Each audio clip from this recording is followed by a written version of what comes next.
Hello, thanks for joining this on-demand training for Lync 2013 Online Meeting Basics. Our agenda today is to show you how to create Lync meetings and then give you some basics for presenting. I will share some additional online resources as we wrap up. So let's begin with Outlook, where you schedule your meetings, set your meeting options, and potentially even add some shared notes. So you'll go to your Outlook calendar. And up at the top of your Outlook calendar, you'll see the Lync icon to schedule a new Lync meeting. Go ahead and click on that icon, and you'll see a meeting request opens up. Now, that meeting request is very much like any Outlook meeting request, in that you can set it up for a particular time and date, invite people, putting their email addresses in the field up above. You can put the subject of the meeting, and the location is automatically filled in as a Lync meeting. That lets everybody know that you're having a virtual meeting rather than a face-to-face meeting. Again, since this is Outlook, you can utilize the scheduling assistant and find out when is a good time for most people. You can also set this up as a recurring meeting if you need to have, let's say, a weekly type meeting. So inside the meeting request, you'll notice there's a link to join. That's going to give you the visuals of the meeting, and embedded inside that link is also the computer audio. Down below that, you might very well see some telephone numbers, and that's called dial-in conferencing. Not everybody has dial-in conferencing. If you do have it, what that means is that your attendees can either use computer audio or they can dial in by phone. Either way, they can dial in, and the audio is going to be connected on the back end. You don't have to do a thing to connect the computer audio and the telephone audio. So, you're getting ready to set up this meeting. Before you send it off, go check out the meeting options and make sure they're set as you would like. So meeting options are found at the top of the meeting request. If you click there, you'll see there are a couple of different pages. The first one is permissions. And you can set things like whether you want to have a new or dedicated meeting space. You can select people to bypass the lobby. You can also select people to be presenters. And you can limit the participation of your attendees. Let's walk through those options. Up at the very top of that permissions page, you can set up a new meeting space or a dedicated meeting space. A new meeting space has a separate URL every single time. It's a separate meeting space. A dedicated meeting space has one URL all the time. It's essentially the same virtual meeting room over and over again. For myself, I like a new meeting space each time. That way, if I have back-to-back meetings, they're separate. New people aren't going to barge in on me. So if you need some help in deciding, you can always click over here and take a look at the options there. One other thing I do want to mention, in terms of a new meeting space, the permissions are controlled by you. If you just use your dedicated meeting space, then you're not going to have control over who can be a presenter. You're just going to have the defaults that your company has set for you. So, the next item on the list of permissions is items about the lobby. So who can bypass the lobby? So these people don't have to wait in the lobby. Nobody or anybody. So no one has to wait in the lobby. Everybody gets right in. That's what I usually use. I have people come directly into my meeting. Once they get there, if they've connected on computer audio, they can talk to me. I can talk to them. If they dial in on the phone, they can talk to me, I can talk to them. If I kept them out in the lobby, then I could let them in when I wanted. I'd allow one person in at a time, perhaps. Maybe I would have a private pre-conference with one person where I'm talking to that one person, maybe even showing them things. And if everybody else is in the lobby, I know that they can't see and they can't hear what we're talking about. So again, if you ever get confused, you can click on why do I use this, and you'll get some very good recommendations. Let's talk about who gets to be a presenter. You get to decide that. Of course, you'll be a presenter. It's your meeting. But you can let everyone be a presenter if you want, so that everybody can collaborate pretty easily. Everybody can share their desktop or upload PowerPoints as needed. Now, you can choose specific people. This might be appropriate for a big meeting. You're inviting 150 people to your meeting, and you need someone there to help you manage those people. They probably have questions. Maybe the second presenter will be there just to answer questions. So you can choose a specific person from whom you've invited over here, adding them to the presenter column, clicking OK, and that person, when they join the meeting, will be designated as a presenter. They can manage the lobby. They can add attachments. They can present the content. That might be a nice backup if you have a very important meeting and something goes wrong. You've got a backup there, somebody who can help you out. There's some rules as well you can set up here in terms of presenters. You can say that anybody from my organization gets to be a presenter. For myself as a trainer, this is very helpful. I do that so that if one of my colleagues needs to jump in, they can do it really easily. So you may want to limit the participation of your attendees. So you can mute all your attendees. That will not affect presenters. You can also block them from using their video. Again, that doesn't affect presenters. And you may very well wish to disable the instant message. That would prevent all of that chatting going on during your meeting. So just be aware that you can do this ahead of time. I also want to let you know that if you don't, you can always change your mind during the meeting, muting everybody if you feel like you need it during that meeting. So those are all the options here on the Presenters tab. We can take a look at the Phones tab. Things here are fairly limited. So essentially, if you have the dial-in conferencing, you can choose a telephone number that may be local for most people and then allow them to dial in on a local number. Or you can also get your PIN here from this tab.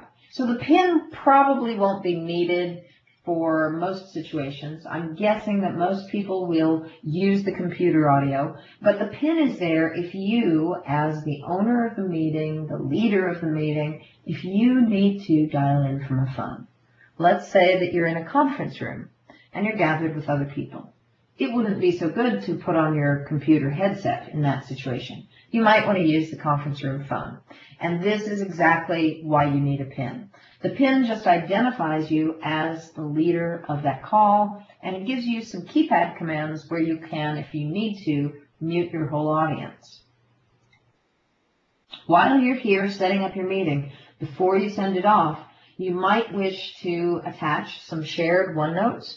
So this is perhaps something you would do if you had an agenda already typed up onto a OneNote page. You can go ahead and click here, share notes with the meeting, attach your OneNote page, and it'll be there, and people will have a link and they can click on it, and if they want, they can add some agenda items. They have access to that note page and can modify it ahead of the meeting, and then during the meeting you can pop that note page in and everyone can take notes on that shared OneNote space. All right, so you've sent off your meeting, it shows up on your Outlook calendar, other people have said they're going to come. How do you join your meeting, and how do you connect to audio? And also, what about the people who are not in your company, who might need to join via the Lync web app? Let's discuss those things. So when you join your meeting, you can open up your calendar and click on the meeting invitation, and you can open up and look at the link and join that way. Or you can join from those little reminders that pop up within Outlook. So here it is inside the meeting invitation. If you open it up on your calendar, just click on the link. And what happens when you click there is that you're prompted about the audio.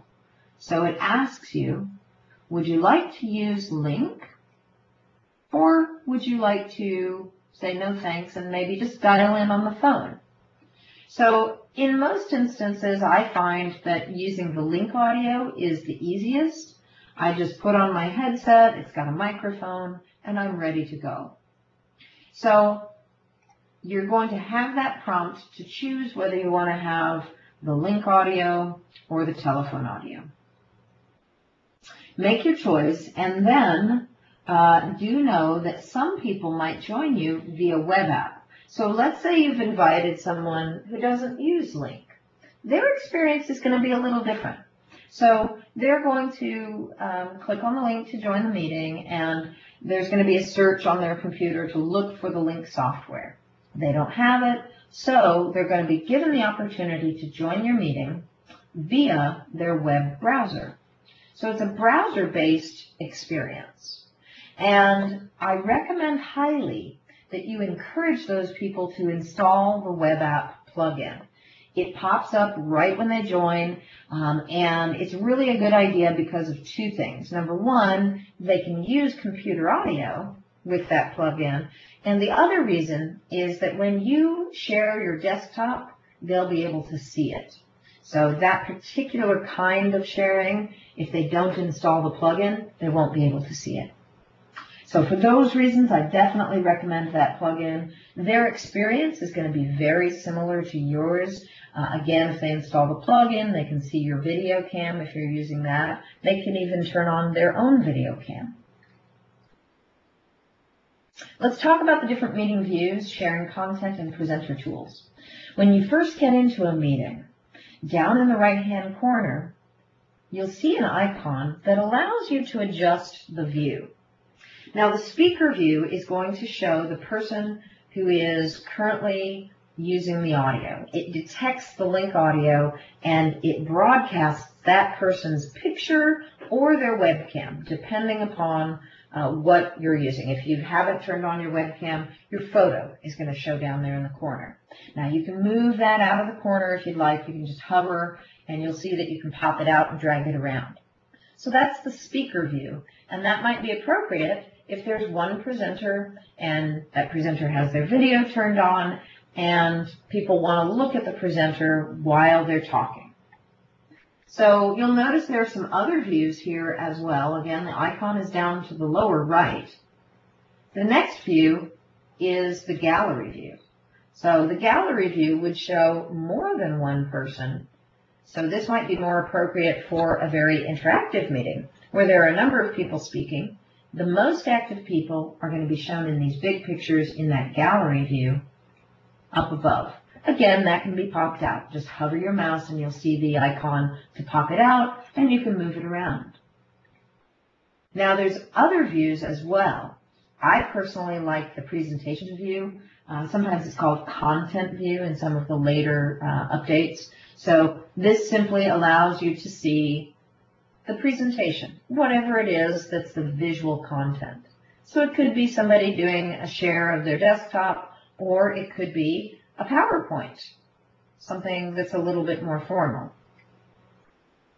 And then we have one final view. This is the compact view.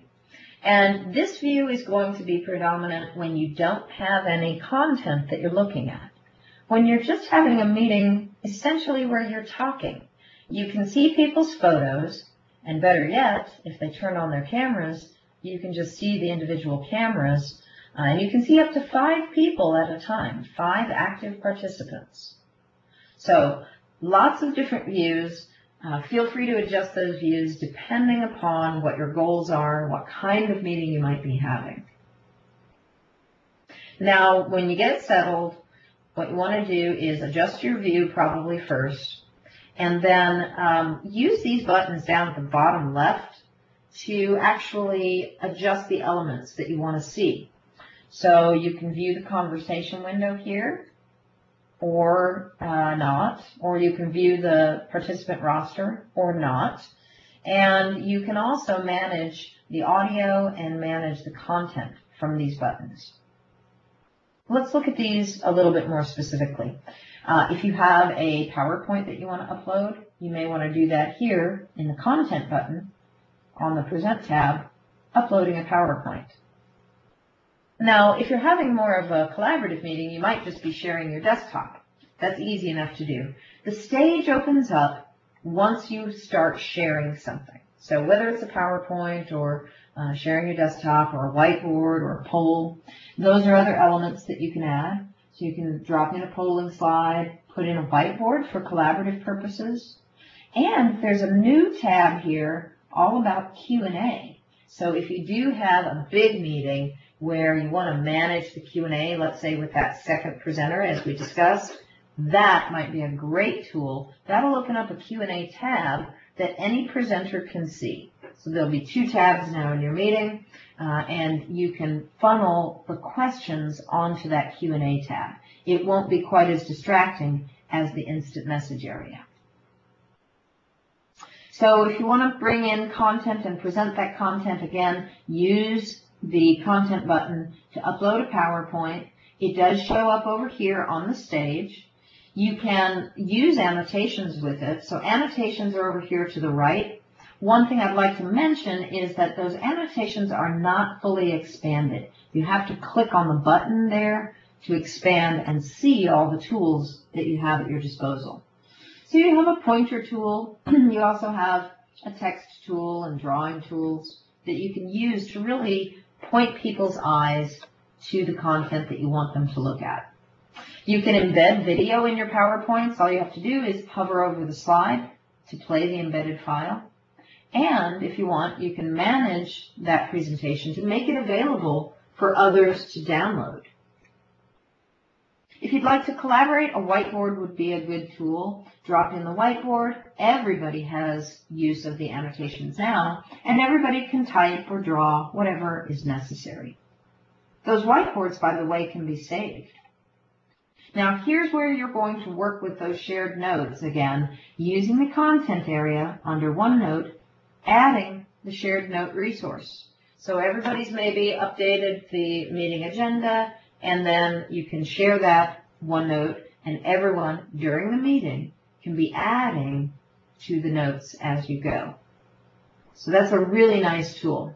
You still have the ability to take your own personal notes if you'd like, if you don't want to share them with everyone. Now, you can make content available for download, content that you've uploaded as presentation materials. I like to bring in attachments for my attendees. It's a separate area, and it's a specific area for people to take away some content. So maybe I'll turn my PowerPoint into a PDF document and upload it over here to my attachments. I'll just click on Add Attachment, and that content pops in there. My attendees can see it, again, when they click on the content area over on the Attachments tab. They can see it, click on it, and save it on their computer. So you can use Lync for a variety of different meeting purposes. I'd like to talk a little bit about how you engage people, how you control your audio and manage your meeting participants to effectively achieve your particular goals. So in a very collaborative meeting, you probably want everyone to have control over their own audio. They can click on the button down here to mute and unmute themselves.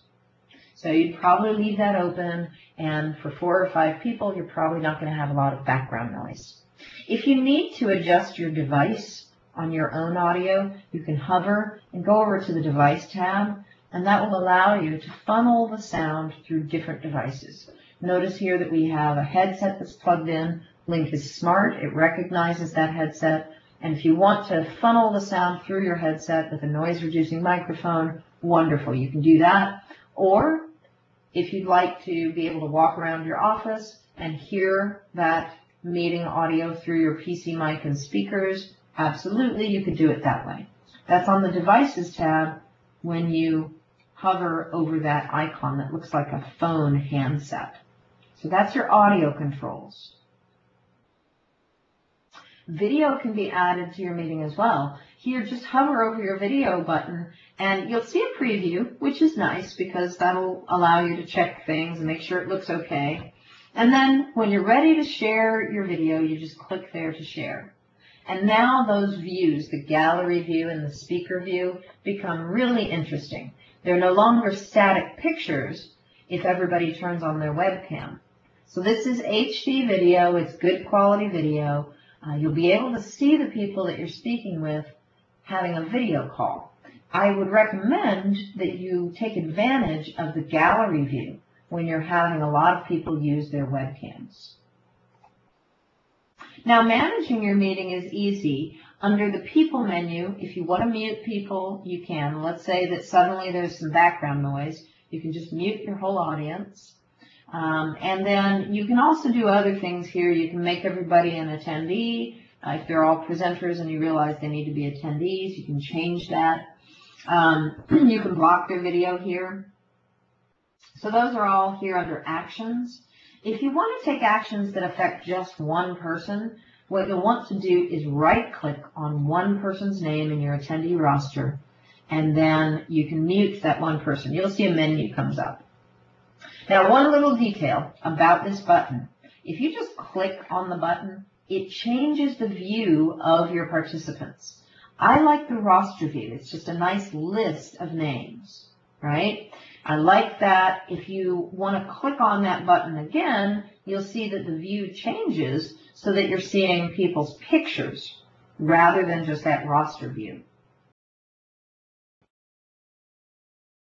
So now you know how to manage your own audio and other people's audio. Again, managing your own audio, you click here to mute yourself. If you're managing other people, you can mute everybody, or you can right-click and mute individually. Let's wrap things up. I want to share some online resources and further training opportunities.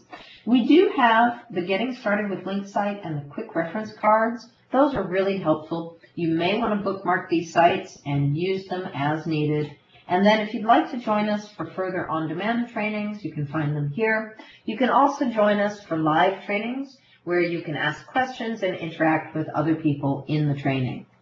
So thank you so much for watching this training session, and I wish you all the best of luck using Microsoft Lync.